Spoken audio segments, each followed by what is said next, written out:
ሰላም የፈትል ቤተሰቦች እንደምናላችሁ። ዛሬ ድንቅ ትረካ ይዘንላችሁ ነው የቀረብነው። እስልምናና ሴቶች የሚል ነው ዋና ነገረ ጉዳያችን። ጉዳዩን ያገኘነው በኡስታዝ ጠይብ ተማም የተጻፈው እስልምና ስጋት ወይስ ተስፋ ከሚለው መጽሐፍ ላይ ነው። የምዕራባውያን ጸሐፍቶች ኢስላም ለሴቶች ያለው አመለካከትና ለህብረተሰቡ ውስጥ የሰጣትን ድርሻ እንዲሁም ከሌላ እምነት አንጻር ለሴቶችና ለወንዶች የሰጠውን መብት እኩል አይደለም ብለው በመቃወም እስላምን ለመወንጀልና ለማንቋሸሽ ከፍተኛ የቃላትና የስነ ልቦና ጦርነት ከፍተዋል።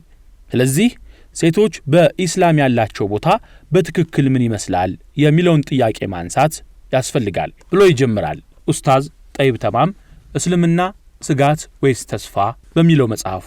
ኡስታዝ ጠይብ ተማም ይቀጥልና ጽሑፉን ወደ እውነታው ስንመጣ ኢስላም ለሴቶች ከፍተኛ ቦታና ደረጃ የሰጠ ሆኖ እናገኛለን። በርካታ የቁርአን አንቀጾችና የነብዩ ሐዲሶች ለሴቶች ትልቅ ትኩረት ሰጥተዋል። ከ114 የቁርአን ምዕራፎች አንዱ ኒሳ ወይም ሴቶች የሚል ሲሆን ይህም የሚያሳየው ሴቶች በኢስላም ትልቅ ቦታና ክብር የተሰጣቸው መሆኑን የሚገልጽ ነው። በአንጻሩ ግን ወንዶች ሪጃል የሚል ምዕራፍ ያለመኖሩ ለወንዶች ቦታ ያልተሰጠ መሆኑን የሚያሳይ እንዳልሆነ ሊሰመርበት ይገባል። ስለ ወንዶች በምዕራፍ ደረጃ የወረደ የቁርአን ክፍል ባይኖርም አላህ በርካታ አንቀጾች ላይ አጽንኦት ሰጥቶ ተናግሯል። ለወንዶች ያላቸው መልካም ነገሮች ሁሉ ለሴቶችም አላቸው። ሴት ልጅ ልክ እንደ ወንዱ ሁሉ የትንሣኤ ቀን ለመልካም ሥራዋ ከወንዶች እኩል መልካም ምንዳ እንደምታገኝ አላህ እንዲህ በማለት ይገልጻል። ከወንድ ወይም ከሴት እርሱ አማኝ ሆኖ ከበጎ ሥራዎች አንዳችን የሚሠራ ሰው እነዚያ ገነትን ይገባሉ፣ በተምር ፍሬ ላይ ያለችን ነጥብ ያክል እንኳን አይበድሉም። ይህ አንቀጽ የሚገኘው በሴቶች ምዕራፍ ሱረቱል ኒሳ ላይ ሲሆን ወንዶችም ሆኑ ሴቶች የምንዳው መቀበያ ቀን ላይ በሥራቸው ልክ እኩል የምንዳ ተካፋይ እንደሚሆኑና ማንም እንደማይበድል የሚገልጽ ነው። ቀጥሎ በሚመጣው የቁርአን አንቀጽም ወንዶችና ሴቶች የሚል ስም በተደጋጋሚ መጠራቱን የወንዶችና የሴቶችን እኩልነት የሚገልጽ ነው። እንደማንኛውም ወንድ ሴቶችም ለመልካም ሥራዎቻቸው ትልቅ ምንዳ ያገኛሉ። አላህ እንዲህ ይላል፣ ሙስሊሞች ወንዶችና ሙስሊሞች ሴቶች፣ ምእመናንና ምእመናትም፣ ታዛዦች ወንዶችና ታዛዦች ሴቶችም፣ እውነተኛውን ወንዶችና እውነተኛውን ሴቶችም፣ ታጋሾች ወንዶችና ታጋሾች ሴቶችም፣ አላህን ፈሪዎች ወንዶችና አላህን ፈሪዎች ሴቶችም፣ መጽዋቾች ወንዶችና መጽዋቾች ሴቶችም፣ ጸዋሚዎች ወንዶችና ጸዋሚዎች ሴቶችም፣ ካልተፈቀደ ሥራ ብልቶቻቸውን ጠባቂዎች ወንዶችና ጠባቂ ሴቶችም፣ አላህን በብዙ አውሾች ወንዶችና አውሾች ሴቶችም አላህ ለነሱ ታላቅ ምንዳን አዘጋጅቶላቸዋል ይላል ቅዱስ ቁርአን። ሴቶች በማንኛውም መልካም ነገር ላይ እንደማንኛውም ወንድ እኩል ተሳታፊ የመሆን መብት አላቸው። ለሴቶች ያልተፈቀዱ ነገሮች እንዳሉ ሁሉ ለወንዶችም ያልተፈቀዱ ነገሮች አሉ። እነዚህ ያልተፈቀዱ ነገሮች እንዳሉ ሆነው በተፈቀዱ ነገሮች ላይ ግን ለሁለቱም እኩል ተጠቃሚ የመሆን መብት ኢስላም ደንግጓል። ሴቶች እንደማንኛውም ወንድ ከነብዩ ጋር ቃል ኪዳን ይገቡ ይፈጽሙ ነበር። አላህ እንዲህ ይላል፣ አንተ ነብይ ሆይ ምእመናቶቹ ሴቶቹ በአላህ ምንንም ላይጋሩ፣ ላያጋሩ፣ ላይሰርቁ፣ ላይመነዝሩ፣ ልጆቻቸውን ላይገድሉ፣ በእጆቻቸውና በእግሮቻቸው መካከልም የሚቀጣጠፉትን የሆነ ኃጢአት ላያመጡ ወይም ላይሰሩ፣ በበጎ ሥራና ትእዛዝህ ላይጥሱ ቃል ኪዳን ሊገቡልህ በመጡ ጊዜ ቃል ኪዳን ተጋባላቸው። ለእነርሱም አላህን ምህረትን ለምንላቸው፣ አላህ በጣም መሐሪ አዛኝ ነውና። እንደማንኛውም ወንድ ሴቶች በማንኛውም ማህበራዊ እንቅስቃሴ ይሳተፋሉ። አላህ በዚህ ጉዳይ እንዲህ ይላል፣ ምእመናንና ምእመናትም ከፊሎቻቸው ለከፊሎቹ ረዳቶች ናቸው። በደግ ነገር ያዛሉ፣ ከክፉም ይከለክላሉ፣ ሶላትንም ይሰግዳሉ፣ ዘካንም ይሰጣሉ፣ አላህና መልእክተኛውንም ይታዘዛሉ። እነዚህን አላህ በእርግጥ ያዝንላቸዋል። አላህ አሸናፊ ጥበበኛ ነውና። ስለዚህ ሴቶችና ወንዶች ለራሳቸውም ሆነ ለማህበረሰቡ መልካም ነገር በማድረግ ውስጥ እርስ በርስ ይረዳዳሉ ወይም ይተጋገዛሉ። ልክ እንደ ወንዱ ሴቷም ወደ መልካም ነገር የማዘዝና ከመጥፎ የመከልከል ሙሉ መብት አላት።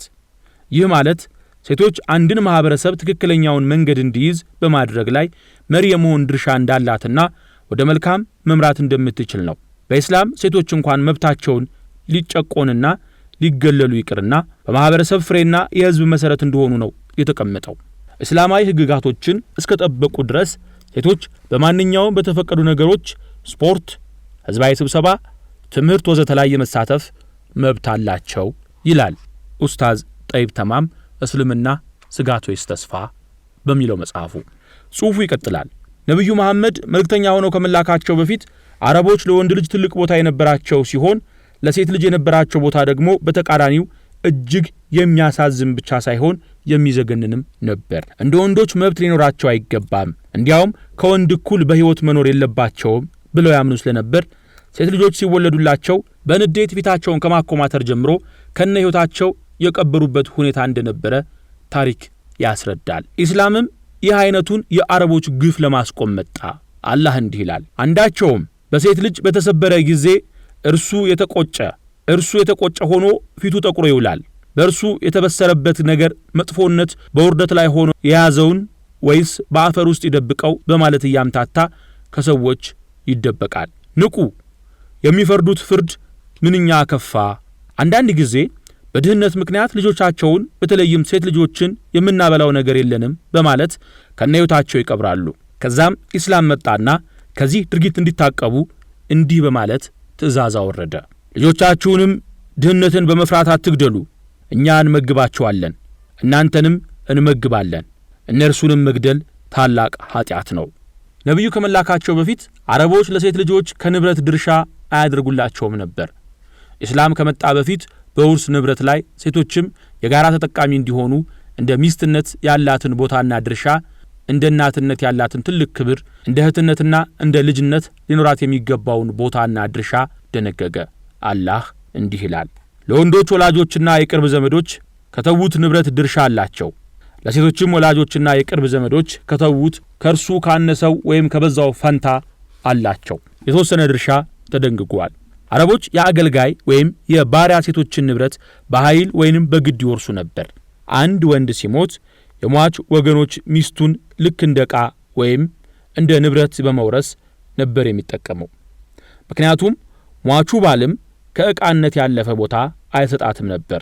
ሲፈልግ የሴት አገልጋዋን ለሌላ ወንድ አሳልፎ ይሰጥ ወይም ይድርና የእርሷን ምህር ወይም ጥሎሽ ለራሱ ያደርጋል ወይም ይጠቀማል። አሊያም ደግሞ ሀብታምና ገንዘብ ያላት ከሆነች ስትሞት ሊወርሳት ተስፋ በማድረግ ከማግባት ያግዳታል። አላህም ይህን ሁሉ ግፍ የሚያወግዝ የሚከተለውን የቁርአን አንቀጽ አወረደ።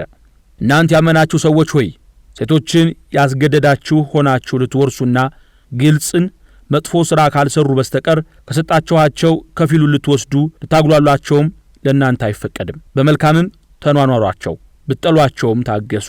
አንዳችን ነገር ብትጠሉ አላህም በእርሱ ብዙ ደግ ነገር ሊያደርግ ይችላልና። አረቦች የአባቶቻቸውን ሚስቶች በመውረስ አሳፋሪና ምግባር የጎደለው ተግባር ይፈጽሙ ነበር። እነዚህንም የአባቶቻቸውን ሚስቶች መልሰው የራሳቸው ሚስቶች አድርጓቸው ነበር። ኢስላም መጣና ይህንን አጸያፊና ኢሞራላዊ ተግባር አወገዘ። አላህ እንዲህ ይላል፣ ከሴቶችም አባቶቻችሁ ያገቧቸውን አታግቡ፣ ትቀጡበታላችሁ።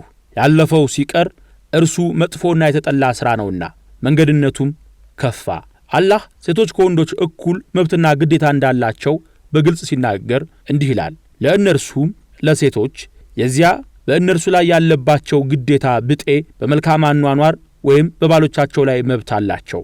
ለወንዶችም ጣጣቸውን የማብላት የማልበስ ወዘተ ግዴታ ስለሚሸከሙ በእነርሱ ላይ ብልጫ አላቸው። አላህም አሸናፊ ጥበበኛ ነው።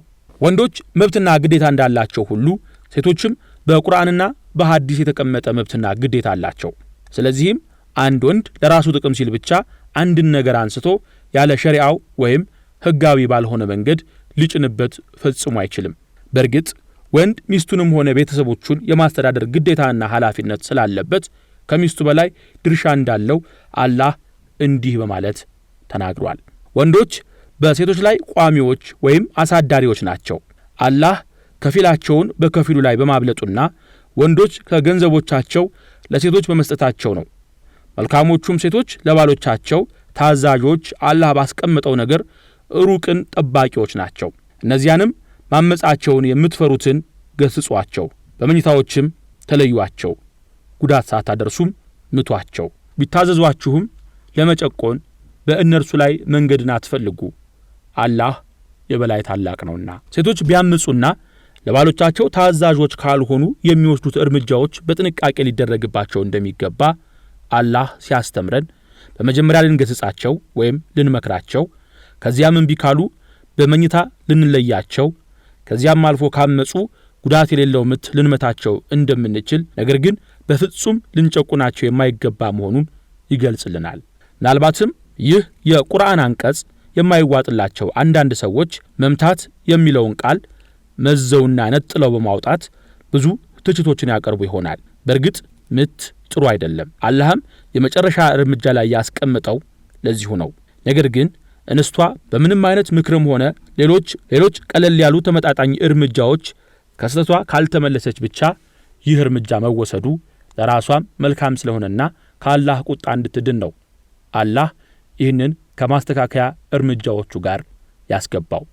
ሴቶቹም ከዚያ የበለጠ መጥፎ ነገር እንዳይነካቸው ሕይወታቸውን ከከፋ አደጋ ለመከላከል እንጂ የራስን የቁጣ ስሜት ለማብረድ ያለመሆኑም በትልቁ ሊሰመርበት ይገባል። ትርሚዚ በዘገቡት ሐዲስ ላይ ነብዩ ወንዶች ለሴቶች ፍጹም መልካሞች መሆን እንዳለባቸው ሲመክሩ ከናንተ በላጫችሁ ለባለቤቱ ወይንም ለቤተሰቡ መልካም የሆነ ነው በማለት መናገራቸውን፣ ጀነት በእናት እግር ስር እንደሆነች መግለጻቸውም ኢስላም ለሴቶች ትልቅ ቦታ የሰጠ መሆኑን የሚጠቁሙ ናቸው። እስካሁን በመብትና ግዴታ ደረጃ ያየን ሲሆን በአካላዊ አፈጣጠርና የሥራ ክዋኔ ግን ሴቶች ከወንዶች ስለመለየታቸው ማንም የሚቃወም አይኖርም። ለምሳሌ የወር አበባ ወይም መንስትሬሽን ፔሪድ ማየት፣ ልጅ መውለድ ወዘተ በሴቶች ላይ የሚታይና በእነርሱ የሚከናወን ሲሆን የጉልበት ሥራዎችን መስራት፣ ለሚስት ከለላ ወይም ፕሮቴክተር መሆን ወዘተ ብዙውን ጊዜ በወንዶች የሚከናወኑ ተግባሮች ናቸው። በኢስላም አመለካከት ወንዶችም ሆኑ ሴቶች በሰብአዊ መብቶች ሁሉ እኩል ናቸው። ከአካላዊ ጥቃት፣ ከአእምሮና ከእምነት ጉድለት ውጭም ሌላ ከወንዶች የሚያሳንሳቸው አንዳችም ምክንያት የለም። ይሁንና ዓለም ላይ ያሉ ማህበራዊ እውነታዎች የሚያረጋግጡት የነገሮች ሚዛን ወደ ወንዶች የደፋ መሆኑን ነው። አውሮፓና ሰሜን አሜሪካን የመሳሰሉ ያደጉ ሀገራትን ጨምሮ በርካታ ሀገሮች ውስጥ በተለያዩ የሥራ ዘርፎች ውስጥ የሚገኙ ወንዶችና ሴቶች ቁጥራቸው እጅግ የሚራራቅና የሚለያይ ነው። የወንዶች ቁጥር በብዙ እጥፍ ከሴቶች ቁጥር በልጦ እናገኛለን። አብዛኛውን ጊዜ በፓርላማ ውስጥ የሚኖረው የወንዶች ቁጥር 90 በመቶ ሲሆን የሴቶች ግን 10 በመቶ ብቻ ነው። ለምሳሌ በአፕሪል 1993 በተመረጠው የፈረንሳይ ፓርላማ ውስጥ ከጠቅላላው 577 የፓርላማው አባላት ውስጥ የሴቶች ቁጥር 35 ብቻ ነበር። ይህም ማለት በመቶኛ ደረጃ ሲቀመጥ 7 በመቶ ብቻ ነው ማለት ነው። ይህ የሚያሳየው ለሴት መብት እንደሚጨነቁና ኢስላም ለሴቶች የሰጠው ቦታ ለማጥላላት የሚሞክሩ ምዕራባውያን በምላሳቸው ለሴቶች እነርሱ ብቻ መብት እንደሰጡ አድርገው ራሳቸውን ቢያቀርቡና በቀጣፊ ሚዲያዎቻቸው ሐሰትን እውነት ቢያስመስሉም በተዘዋዋሪ ግን እውነታው ለሴቶች ዕውቅና የማይሰጡ መሆናቸውን ነው። በታላቋ ብሪታንያ ሴት የሀገሩ መሪ ልትሆን የበቃችው አንድ ጊዜ ብቻ ነበር። እርሷም የዓለም ታዋቂ የነበረችው ታትሸር ናት። በተመሳሳይ መልኩ የእኩልነት ምድር በመባል የምትታወቀው ፈረንሳይ ከ1789 የነጻነት አብዮት ወዲህ ሴት የሀገሩ መሪ ለመሆን የበቃችው አንድ ጊዜ ብቻ ነው። እርሷም ጄካርሰን ናት። በእስላማዊ ሀገር ውስጥ ሁለት ሴቶች ለሀገር መሪነት በቅተዋል። አንደኛዋ ቱርክን፣ ሌላኛዋ ፓኪስታንን አስተዳድራለች። በእርግጥ በአሁኑ ሰዓት ፍርድ ቤትና ሌሎች አስተዳደራዊ መዋቅሮች ውስጥ ያለው የሴቶች ቁጥር እየጨመረ ቢሆንም ዳሩ ግን ከወንዶች ቁጥር አንጻር አሁንም ሰፊ ልዩነቶች እንዳሉ ያሳያል። እስላም የትኛውም ሁኔታና የሥራ መስክ ላይ ከሴቶች ጋር በጥሩ ስነ ምግባር መኗኗር እንዳለብን ያዛል። አላህ እንዲህ ይላል፣ በመልካም ተኗኗራቸው። እስላማዊ የሴቶች አለባበስ ወይም ሂጃብ። የኢስላምን መኖር የማይፈልጉ ሰዎች እስልምናን ለማንቋሸሽ እስልምና ላይ ከሚሰነዝሯቸው ትችቶች አንዱ እስላማዊ የሴት ልጅ አለባበስ ኋላ ቀር፣ ጆንያ ወዘተ ብሎ በመዛለፍ ነው። በዚህም ሳይበቃ ኢስላም አቋሙን የማይቀይር ግትር ሃይማኖት ነው፣ ኋላ ቀር ነው፣ የሴትን ልጅ ነጻነት አያከብርም እያሉ የጠላትነት መርዛቸውን ይረጫሉ። ወደ እውነታው ስንመጣ በሃይማኖታዊ አመለካከት፣ በአኗኗር ዘይቤ፣ በማህበራዊ ግንኙነት፣ በሞራላዊ እሴቶች ወዘተ በምስራቁና በምዕራቡ ዓለም መካከል ሰፊ ልዩነቶች አሉ። በግልጽ ቋንቋ የምዕራቡ ዓለም ሰማያዊና ሞራላዊ ትርጉም ያላቸውን መልካም ነገሮች ሁሉ አስወግዷል፣ በማስወገድም ላይ ይገኛል። ክርስትናን ሳይቀር ሃይማኖት የሚባል ነገር ማጥፋትና ለስጋዊ ፍላጎቶች መንገድ መክፈት ዋና ዓላማቸው ሆኗል። ቤተክርስቲያኖች በየጊዜው ይፈርሳሉ። የክርስትና እምነት ተከታዮችም ሆኑ የቤተክርስቲያን ተከታታዮች ቁጥርም ከጊዜ ወደ ጊዜ እየተመናመነ ነው። በተቃራኒው የተለያዩ የሙዚቃና የመጠጥ እንዲሁም የዝሙት ቤቶች ጨምሮ የሰው ልጅ ጠላት የሆነውን የሰይጣን ቤተ አምልኮች እየተበራከቱ ነው። የተከታዮቹም ቁጥር በእጅጉ ያሻቀበ ነው። እነዚህ እኩይ የምዕራባውያን የጥፋት ተግባሮች በእነርሱ ብቻ ሳይገደብ ወደ ምስራቁና ሌሎች የዓለማችን ክፍሎች እንዲሰራጭ የተደረገ ነው። ይህ ሰይጣናዊ የጥፋት ስትራቴጂያቸው ሙስሊሞችን ብቻ ሳይሆን ሌላውንም እምነት ተከታይ ሳይቀር በርካታ ንጹሃን ሰዎችን እየበከለ ነው። ዓላማቸውም ሃይማኖትና ሃይማኖታዊነትን አጥፍተው ለስሜታቸውና ለሰይጣን መገዛት ነውና። በተወሰኑ የምዕራቡ ዓለም ህብረተሰቦች ውስጥ ማህበራዊ ስነ ምግባሮችና ግብረ ገብነቶች ጠፍተው እንዳልነበሩ ሆነዋል። በሁሉም ሃይማኖት ላይ መልካም ባህሪዎችና ለጥሩ ነገር የሚሰጡ ዋጋና ክብር እንዲሁም የምስራቁ ዓለም ዘንድ የነበሩ ወርቃማ ማህበራዊ እሴቶች በሚያሳዝን መልኩ እየጠፉ ነው። በተቃራኒው የብልግናና የብልሹነት ተግባራት ከመበራከት አልፎ የመፎካከሪያና የመወዳደሪያ አጀንዳ ሆነዋል።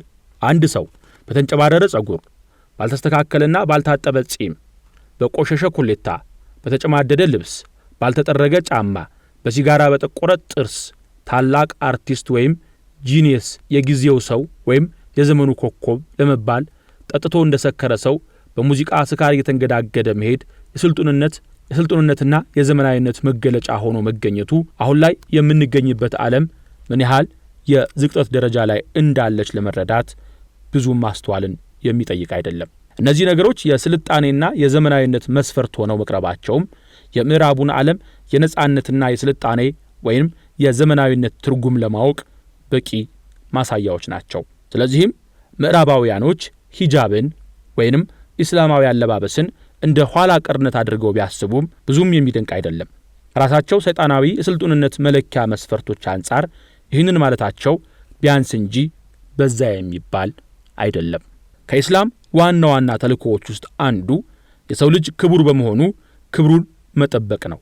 ክብር ከሰው ልጅ ሊነጠልና ሊወገድ የማይገባ ከማንነት ጋር የተሳሰረ ትልቅ ሐሳብ ነው።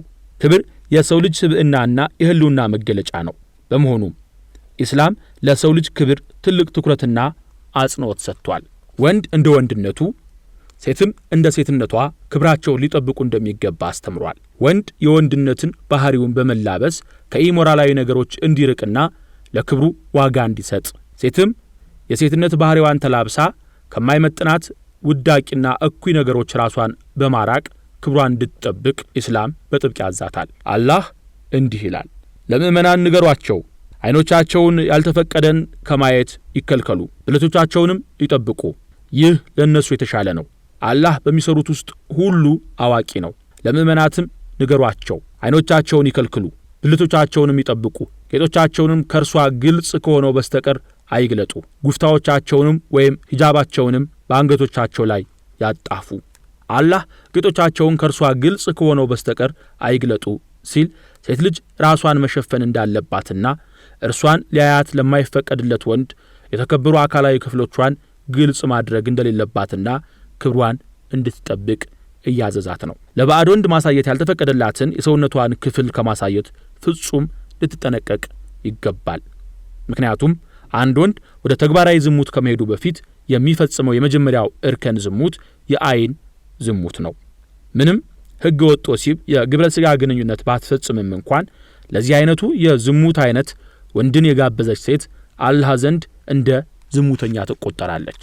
ኢስላም ሴት ልጅ ጌጧን ማሳየት ለማይፈቀድላት ማሳየት እንደሌለባት ወይም እንድትሸፍንና ሂጃብ እንድትለብስ የደነገገበትን ምክንያት ለዚሁ ነው። የሰው ልጅ እጅግ ደካማና ለስሜቱ ተገዥ በመሆኑ ወንጀል ላይ የመውደቅ እድሉ ሰፊ ነው። በተለይም ወንድ የሴትን ልጅ አካል ያልተሸፈነች ወይም የተገላለጠች ሆና ካያት ለስሜቱ ቶሎ እጅ የመስጠቱና የመሸነፍ እድሉ ከፍተኛ በመሆኑ ኢስላም በሴቶች አለባበስ ላይ ልዩ ትኩረት ሰጥቷል። የምዕራቡ ዓለም በበኩሉ ለነዚህ ሰዋዊ ሴቶችና መልካም ምግባሮች ከመጨነቅ ይልቅ ለራሱ ስሜቶች ብቻ የሚመች መልኩ ነገሮችን ቀርጸዋል። የሴት ጓደኛ ወይንም ገርል ፍሬንድና የወንድ ጓደኛ ወይንም ቦይፍሬንድ እያሉ ዛሬ ከአንዷ ጋር ነገ ከሌላኛዋ ጋር መዝለል ለእነርሱ ህጋዊ የተፈቀደ ጥምረት ነው። የሴት ጓደኛና ወንድ ጓደኛ ወይም ገርል ፍሬንድና ቦይፍሬንድ አሁን በህብረተሰቡ ዘንድ የተለመደና እውቅና የተሰጠው ከመሆኑም በላይ እንደ ባልና ሚስት በአንድ ቤት አብሮ መኖር ህጋዊ ሆኗል። በአንጻሩ በትክክለኛው መንገድ ጋብቻ ፈጽሞ ቤተሰብ መስርተው ከአንዷ ጋር አብሮ መኖር እንግዳ እየሆነ መጥቷል። በሌሎች የምዕራቡ ዓለም ሀገራት ተፈጥሯዊ የሆነው የተመሳሳይ ጾታ ግንኙነት ህጋዊ መደረጉ ወይም በህገ መንግስት ደረጃ ጸድቆ ተግባር ላይ መዋሉ እና ይህንንም የህግ አርቃቂዎች በኩራት መናገራቸው የዚሁ የማህበራዊ ቀውስ አንዱ መገለጫ ነው። ስለዚህ ለሴቶቻችን የሚመኙትን መብትና ነጻነት በእንዲህ አይነቱ እኩይ ሰይጣናዊ ተግባር የታጀበውን ነው። ሴቶች የሴትነት ባህሪያቸውን ወርውረውና ክብራቸውን አሽቀንጥረው ጥለው እነርሱ እንደሚፈልጉት ቢሆኑላቸው ወይንም ሰይጣናዊ ማህበራቸውን ቢቀላቀሉላቸው ትልቁ ደስታቸው ነው። ግና ሞት፣ ከሞት መቀስቀስ፣ ሂሳብ፣ ጀነት፣ ጀሃነም፣ አላህ ፊት መቅረብ እንዳለ የሚያምን ሰው መቼም እነርሱ እንደሚፈልጉት አይሆንምና በቁጭታችሁ ሙቱ ነው የምንላቸው ይላል እስልምና ስጋት ወይስ ተስፋ የሚለው የኡስታዝ ጠይብ ተማም መጽሐፍ። በነገራችን ላይ ይህ መጽሐፍ መጋቢት 2010 ዓመተ ምህረት የወጣ ነውና አንዳንድ ወቅታዊ መረጃዎችን የጠቀሰበት አሁን ካለንበት ጋር ላይገናኝ እንደሚችል ታሳቢ ማድረግ ተገቢ ነው። መጽሐፉን ፈልጋችሁ ብታነቡት በብዙ የእስልምና ጉዳዮችና በተለይ ምዕራባውያኑ ለእስልምና የሚሰጡት ስውት አስተምሮ ትክክል እንዳልሆነ የሚያነሳበት መጽሐፍ ነው። ሌሎች በቲዩባችን የምናደርሳችሁ መረጃዎች እንዲደርሷችሁ ሰብስክራይብ አድርጋችሁ ሼር እና ላይክ ማድረጋችሁን እንዳትረሱ። ሰናይ ጊዜ